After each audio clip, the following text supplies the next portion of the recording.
تو صحابہ کرام علیہم رضوان میں بھی اس طرح کے پرابلمس تھے. تو ولید بن عقبہ جس کا میں نے بتایا یہ جو گورنر عراق تھا کوفے میں, ایک صحیح سند سے روایت ہے, وہ بھی اپنی بیوی کو مارتا تھا, بڑا مس بہیو کرتا تھا. حضور کے پاس شکایت آتی تھی, پھر آپ علیہ السلام اسے سمجھاتے تھے.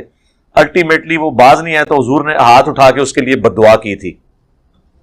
ہے صحابی ہے, یہ وہی ہے ولید بن عقبہ جس کے بارے میں سورۃ الحجرات میں آیا کہ جو فاسق کوئی شخص خبر تمہارے پاس لے کے آئے, فاسقٌ بنبأ فتبینوا, اگر فاسق تمہارے پاس کو خبر لے کے آئے تو اس نے مطلب غلط خبر حضور تک پہنچا دی تھی کہ فلاں قبیلہ جو ہے وہ زکوٰۃ دینے کے لیے آمادہ نہیں ہے حضور. اور اس کے اوپر تو نبی علیہ السلام نے لعنت فرمائی ہوئی ہے ولید بن عقبہ کے اوپر, کہ جب اس کی شکایت پہنچی نبی علیہ السلام نے اس کو 2-3 بار سمجھایا, پھر اینڈ پہ آپ علیہ السلام نے لعنت فرما دی ہاتھ اٹھا کے. یہ لعنتی پارٹی ہے, ٹھیک ہے نا جی. یہ مطلب پھر کہتے ہیں ہم طلقاء کہتے ہیں, ہم طلقاء تو بہت چھوٹا لفظ ہے, ان کے اوپر تو لعنتیں پڑی ہوئی ہیں نبی علیہ السلام کی, انہوں نے وہ بھگتی ہوئی ہیں. کتنے اصحاب ہیں جو اپنی بیویوں کو مارا کرتے تھے. یہ جو ولید بن عقبہ حضرت عثمان کا بھائی لگتا ہے رشتے میں, جس کو گورنر عراق لگایا اور وہاں پہ لوگ حضرت عثمان کے خلاف ہو گئے, جس کے بارے میں صحیح مسلم میں آتا ہے شراب پی کے اس نے نماز پڑھائی, پھر اسلام پھیر کے لوگوں نے کہا 4 پڑھا دی, اس نے کہا کام میں پھر پڑھا دینا. میں سب سے بڑا اعتراض ہے میڈیا کا, جیلمی شیلمی کا, اور وہ یہ ہے کہ حضرت عثمان نے ولید بن عقبہ کو گورنر بنایا تھا کوفہ کا. یہ سب سے بڑی غلطی تھی, ولید بن عقبہ. اب ولید بن عقبہ کون ہے یہ پتہ الحمدللہ تمہیں بھی نہیں. ولید بن عقبہ پیغمبر کریم کا بھی قریبی رشتہ دار ہے اور حضرت علی کا پھوپھی زاد بھائی ہے.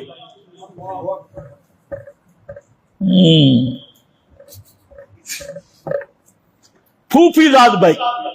اور ولید کی ماں ہاشمی ہے, ولید بن عقبہ کی ماں ہاشمی. حضرت عثمان کی ماں اور ولید بن عقبہ کی ماں ایک ہے اور وہ ہاشمی ہے. سمجھ گئے کہ نہیں؟ پیغمبر کریم کی قریبی رشتہ دار, بالکل قریبی رشتہ دار ہے. یہ ایک لمبا موضوع بن جائے گا, ٹائم ختم ہو گیا. تو حضرت علی کے پھوپھیر لگتے ہیں, پھوپھی کے بیٹے, تو نبی پاک کے بھی کیا بنیں گے؟ تو اب کون چھپاتا ہے؟ کہتے مولوی پوری بات نہیں بیان کرتے ہو, بے ایمان چوہے پوری بات تو نہیں بیان کرتا. کہتے حضرت عثمان کا رشتہ دار تھا, یہ کبھی لوگوں کو بتایا حضرت علی کے پھوپھی کا بیٹا ہے, پیغمبر کریم کا رشتہ دار ہے, اور چھٹا دادا ایک ہی ہے, ماں پیچھے نانی بھی ایک ہے, دادا بھی ایک ہے, علی کے بھی رشتہ دار اور پیغمبر کریم کے بھی قریبی رشتہ دار. اور جیل میں چوہے کیا کہتے ہیں؟ جی ولید بن عقبہ حضرت عثمان کے رشتہ دار تھے. پلیتو اتنے تو یہودی بھی حق نہیں چھپاتے, الٹا چور کو توال کو ڈانٹے, کہتے ہیں مولوی پوری بات نہیں کرتے, مرزا صاحب پوری بات کرتا ہے. یہ پوری ہے, پوری کرنا پتہ لگے. تو یہ حضرت علی کا پھوپھیر ہے, بولو پٹھان اپنی بولی بول لو, خیر ہے, پھوپھی کا بیٹا ہے. اچھا جی, اس میں مسئلہ کیا تھا؟ اچھا یہ بھی بالکل بے ایمانی کرتے. ولید بن عقبہ یہ بڑا جرنیل صحابی ہے, جرنیل ہے, اور اس نے عیسائیوں کے کئی قلعوں پہ اسلام کا جھنڈا گاڑا ہے اور کئی جہادوں میں امیر رہا ہے. اور یہ خود حضرت معاویہ نے عیسائیت کو ناکوں چنے چبوائے, اور حضرت معاویہ کے ساتھیوں نے. یہی وجہ ہے کہ آج تک یہود و نصارہ کی نسل حضرت معاویہ پر بھی بھونک رہی ہے اور ان کے ساتھیوں پہ بھی بھونک رہی ہے. اصل وجہ یہی تھی. تو ولید بن عقبہ پر کیا ہے جی؟ اب جہاں ایک بات سمجھو, اکثر پڑھے لکھے لوگ اس میں دھوکے میں آ جاتے, کہتے ہیں ایک مسئلہ یہ ہے کہ ولید بن عقبہ کے بارے میں آیت نازل ہوئی ہے، تفسیروں میں موجود ہے، مودودی کو بھی یہ دھوکہ لگا، اوروں کو بھی یہ دھوکہ لگا، اور آیت کیا ہے؟ ان جاءکم فاسق بنبأ فتبینوا، کہ اگر تمہارے پاس کوئی فاسق خبر لائے تو اس کی تحقیق کرو۔ اب اس کا پس منظر بیان کیا جاتا ہے کہ نبی کریم علیہ السلام نے ولید بن عقبہ کو بنی المستلق سے صدقات وصول کرنے کے لیے بھیجا، اور وہ لوگ استقبال کے لیے نکلے۔ ولید بن عقبہ کی اسلام سے پہلے ان کے ساتھ دشمنی تھی، اس نے سمجھا کہ یہ مجھے مارنے کے لیے نکلے ہیں، تو ولید بن عقبہ وہاں سے واپس ہوا اور نبی کریم علیہ السلام کو بتا دیا کہ یہ لوگ اسلام سے پھر گئے ہیں اور زکوٰۃ دینے سے انکار کر دیا فلاں فلاں۔ تو اس موقع پھر حضرت خالد بن ولید کو آپ نے بھیجا اور فرمایا ذرا تحقیق بھی کرنا، اور وغیرہ وغیرہ، ایک لمبی کہانی جہاں پر مفسرین نے بھی لکھی ہے۔ تو اس پر یہ آیت نازل ہوئی، ان جاءکم فاسقم بنبأ، اور پھر اعتراض یہ بنایا کہ ولید بن عقبہ کو قرآن کی نسکتی میں معاذ اللہ فاسق کہا گیا، تو حضرت عثمان نے اسے عہدہ دیا۔ تو یہ حضرت عثمان پہ بڑا اعتراض ہے۔ تمہارا چونکہ یہ ذوق والا موضوع نہیں ہے، میں بھی سمجھتا ہوں، لیکن خیر ہے، کچھ کبھی کبھی بے ذوقی باتیں بھی سن لیا کرو، کسی اور کا فیصلہ ہو جائے گا۔ یہ آیت پیش کی جاتی ہے، تو یاد کر لو، اچھی طرح یاد کر لو، خوب یاد کر لو۔ تفسیری روایات میں بھی بات وہی ہوتی ہے، یہاں پر بھی شعیب ارناؤت نے کہہ دیا سندہ حسن، سند صحیح ہے، حسن ہے، یہی رپھڑ ہے اور گمراہی کا سبب ہے۔ یہ غیر مقلدین کی جو تحقیق ہے نا، اسناد صحیح زبیر علی زئی، شعیب ارناؤت البانی، پوری امت کو گمراہی کا سب سے بڑا گٹر ان چند محققین کی تحقیق ہے۔ یہ سند صحیح ہے، ٹھیکیدار بن کے بیٹھے۔ اب ذرا میں آپ سے پوچھتا ہوں درایتن، میں نے کہا سند بھی دیکھی جاتی ہے اور درایت بھی دیکھی جاتی ہے۔ دو باتیں عرض کرتا ہوں، ایک یہ کہ ابو داؤد میں حدیث ہے، مسند احمد میں ہے، جس کا خلاصہ یہ ہے کہ ولید بن عقبہ فتح مکہ کے موقع پر یہ ان چھوٹے بچوں میں تھا جن کے سر پہ نبی پاک نے ہاتھ پھیرا تھا، اور ان کے سر پہ ہاتھ اس لیے نہیں پھیرا تھا کہ خلوب، وہ جو خاص جرم والی خوشبو ہوتی ہے، ان کے سر پہ لگی ہوئی تھی، تو آپ خلوب سے بچنے کے لیے ان کے سر پہ ہاتھ نہیں پھیرا تھا۔ فتح مکہ کب ہوا؟ 8 ہجری۔ فتح مکہ والے دن تو یہ بچہ تھا، تو زکوٰۃ وصول کرنے آپ نے کب بھیجا تھا؟ تمہیں سمجھ کچھ بھی نہیں ہے، یہ زکوٰۃ وصول کرنے کب گیا تھا؟ درایت بتاتی ہے، سند حسن نہیں۔ یہ ابو داؤد پڑھ رہا ہوں، مسند احمد پڑھ رہا ہوں، فتح مکہ پر یہ وہ بچہ تھا ولید بن عقبہ جو بچوں کے سر پہ ہاتھ پھیرا گیا۔ 8 ہجری کو، تو بعد میں آپ کتنی دیر تک زندہ رہے؟ اچھا 2 سالوں میں جوان بھی ہوگی اور زکوٰۃ اگاڑنے بھی پہنچ گئی۔ کیا خیال ہے آپ کا؟ ٹھیک ہے نا؟ کرامت ہے، عامل بھی بن گیا۔ شرم کرنی چاہیے، ارے فلانا بھی لکھ گیا، فلانا بھی لکھ گیا، اے فوجی دا خط نہیں، یہ میدان تحقیق ہے۔ یہ کوئی کیل کال جہاں نہیں چلتی، جہاں صحابہ کا معاملہ ہے، اور صحابہ کے معاملہ میں بخاری مسلم نہیں چل سکتی، تیریا روایتاں کتوں چل سے نو۔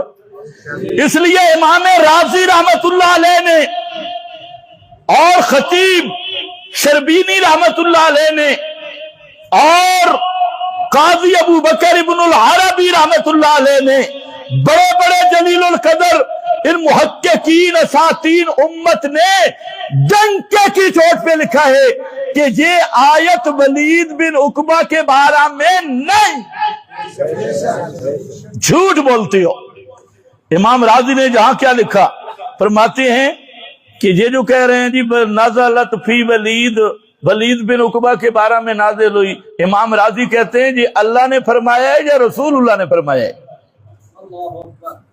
تو جو ہے آپ کی امام راضی پوچھتے ہیں، میں پوچھتا ہوں یہ اللہ نے فرمایا انزلت فی فلاں یا رسول نے فرمایا؟ یقیناً اللہ نے بھی نہیں فرمایا، رسول نے بھی نہیں فرمایا، مودودی نے فرمایا، جیلمی نے فرمایا۔ یہ باقی ان بیچارے اتنے علمی یتیم ہیں، انہیں یہ نہیں پتا کہ تفسیروں میں کیا ہوتا ہے اور طریقہ تعلیم کیا ہوتا ہے۔ جو پڑھا ہی نہیں، تفسیروں میں تو بہت کچھ ہوتا ہے اور آپ سنتے رہتی ہیں۔ تفسیروں میں تو یہ بھی ہوتا ہے کہ حضرت داؤد فوجی کی بیوی پہ عاشق ہو گئے تھے، تفسیریں بڑی پڑی ہے، پیغمبر کی عصمت، اور پھر اس فوجی کو مرا ڈالا جنرل کو اور خود شادی کر لی۔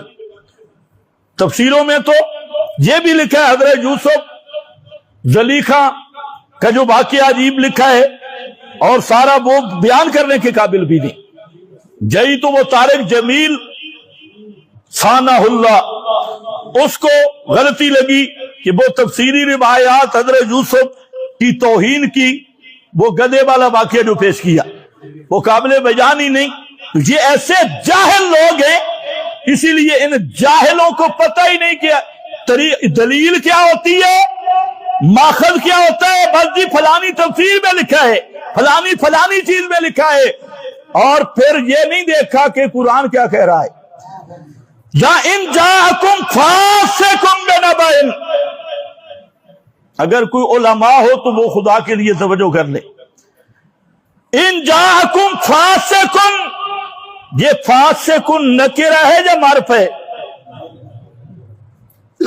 مولوی ہو تم تو بولو، فاسق نکرہ ہے، الفاسق نہیں۔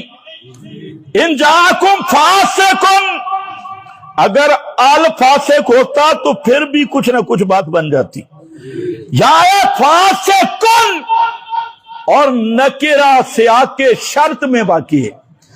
ان جاءکم سیاق کے شرط میں نکرہ آیا، لہذا اس نکرے کی اس تعمیم کو ولید بن عقبہ پر فٹ کرنا ہی تعریف ہے۔ ولید بن عقبہ اس سے مراد ہو ہی نہیں سکتے۔ توجہ ہے؟